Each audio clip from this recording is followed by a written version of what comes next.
अस्सलामु अलैकुम वरहमतुल्लाहि वबरकातुहू। मेरा नाम है डॉक्टर शोएब जावेद। एक नए सेशन के साथ आपकी खिदमत में हाज़िर है।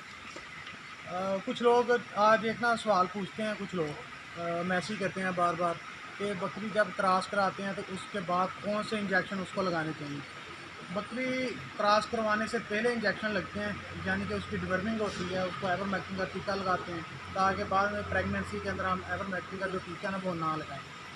उस सबसे पहले ये काम कर लेते हैं। उसके बाद 1 महीना जब रहता होता है ना ब्रीडिंग के अंदर, ब्रीडिंग में बकरी लेके जानी है, उससे 1 महीना पहले ना हम यहाँ गोटलैंड फार्म पर बकरियों को ना विटामिन के टीके लगाते हैं। उनके अंदर बायोसाल भी लगा देते हैं, विटामिन ए भी लगा देते हैं, सेलिवेट लगा देते हैं ताकि बच्चे की जो अंदरूनी ग्रोथ है ना, बच्चेदानी की ग्रोथ वो अच्छी तरह से ना बन जाए। और इसके अलावा जो बकरी जब क्रॉस होती है तो उस वक्त हम कोई इंजेक्शन नहीं लगाते यहाँ पे बकरियों को खास करके।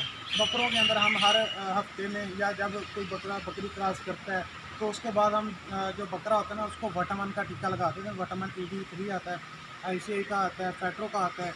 इसके अलावा जो A&K कंपनी, काफ़ी कंपनियाँ हैं जिनके ना ये इंजेक्शन आते हैं। तो आप कोई भी ब्रांड लेके वो इस्तेमाल कर लें। तो उसके साथ ही हम बकरी की जो खुराक है ना वो अच्छी करते हैं ताकि बकरा जब सेहतमंद होगा तो आगे बच्चे जो है ना वो ज़्यादा भी पैदा होंगे। और उसके साथ साथ जो बच्चे पैदा होंगे ना, बकरियां पैदा बच्चे करेंगी, वो भी सेहतमंद पैदा होंगे। और उसके साथ जो बकरी की खुराक होती है, खुराक पे आप अच्छा, अगर आप अच्छी खुराक दे दें बकरी को और बकरे को, तो बच्चे सेहतमंद आगे पैदा होंगे खुराक की वजह से। आप इंजेक्शन लगाएंगे उसकी वजह से बच्चे सेहतमंद पैदा नहीं होंगे। सिर्फ वो ग्रोथ करते हैं, यानी कि बच्चेदानी की जो ग्रोथ होनी है उसमें अपना किरदार अदा करते हैं। इसके अलावा बच्चों पे कोई फ़र्क नहीं पड़ता।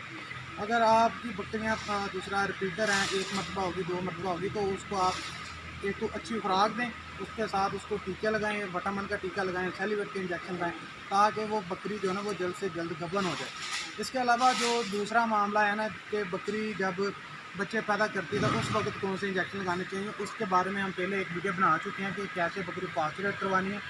और उसके बाद साथ में जब बच्चे पैदा कर दिए हैं उसके साथ कौन से इंजेक्शन लगाने हैं। इसके अलावा एक और जो डिटेल्स है ना वीडियो वो भी हम बाद में बना देंगे। इसके साथ जो मेन बात ये है ना कि जब बकरी क्रॉस हो जाती है ना उस वक्त आप अगर टीका लगाना चाहते हैं कोई, तो वो आप वहाँ पे कंसप्टाल का टीका 1 ml लगा लें बकरी को।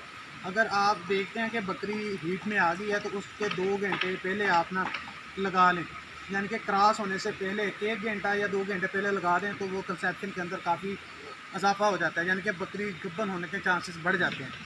अगर आपने देखा है कि बकरी हीट में आई है, आपको पता नहीं चला, बकरे ने लगा दी, आपको ये कंफर्म है कि बकरी ना लगा दी है, उस वक्त आप जो है ना कंसप्टाल का जो टीका ना 1 cc वेन के अंदर लगा दें तो उसके साथ भी बहुत ज़्यादा जो है ना कंसेप्शन के रेट, बकरी गब्बन होने के चांसेस बढ़ जाते हैं। इसके अलावा आप उस वक्त नहीं लगा सकते वेन के अंदर, तो आप 5 दिन बाद लगा लें। उस वक्त जो अंडा ना वो रिलीज़ होना होता है, तो वो उसके अंदर अंडा रिलीज़ होने में मदद कर देता है कंसप्टाल का टीका। आप 5वें दिन लगा लें, 7वें दिन लगा लें, या फिर आप 11वें दिन लगा लें। तो उसके अंदर एक जो शरह है ना बकरियों के गब्बन होने की, वो बहुत ज़्यादा बढ़ जाती है और आपका जो खुराक भी होगी वो भी आपकी ज़ाया नहीं जाएगी। इसके अलावा जो बकरियां रिपीट होनी होती हैं वो तो हो ही जाती हैं, बट कंसेप्शन के अंदर इजाफा हो जाता है कंसप्टाल का टीका लगाने से। कंसप्टाल का जो टीका है ना वो 2.5 ml के पैकिंग के अंदर भी मौजूद है, स्टार लैबोरेटरी का।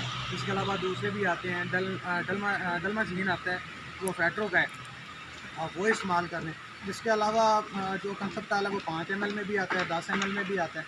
तो आप कोई भी लेके, अगर आपके पास बकरियां ज़्यादा हैं तो आप 10 ml वाला ले लें, नहीं तो आपके पास 2-3 बकरियां तो आप 5 ml वाला ले लें। एक या 2 हैं तो फिर आप 2.5 ml वाला ले लें।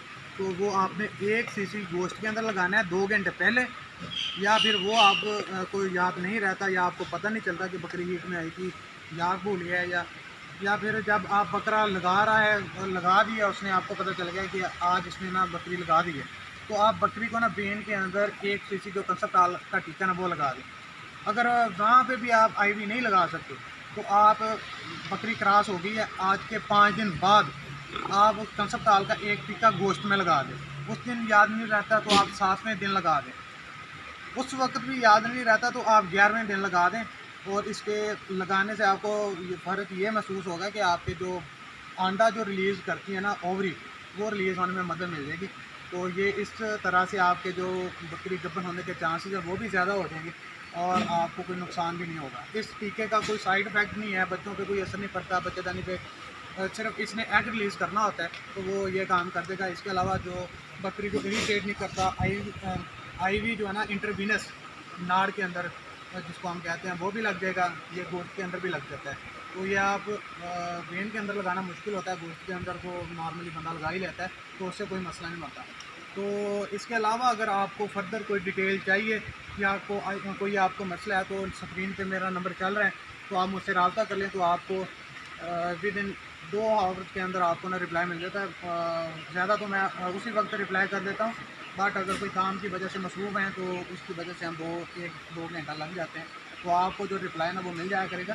तो आज तक लिए इतना ही, दुआ में याद रखिएगा, 5 वक्त नमाज़ अदा कीजिएगा। अल्लाह हाफ़िज़।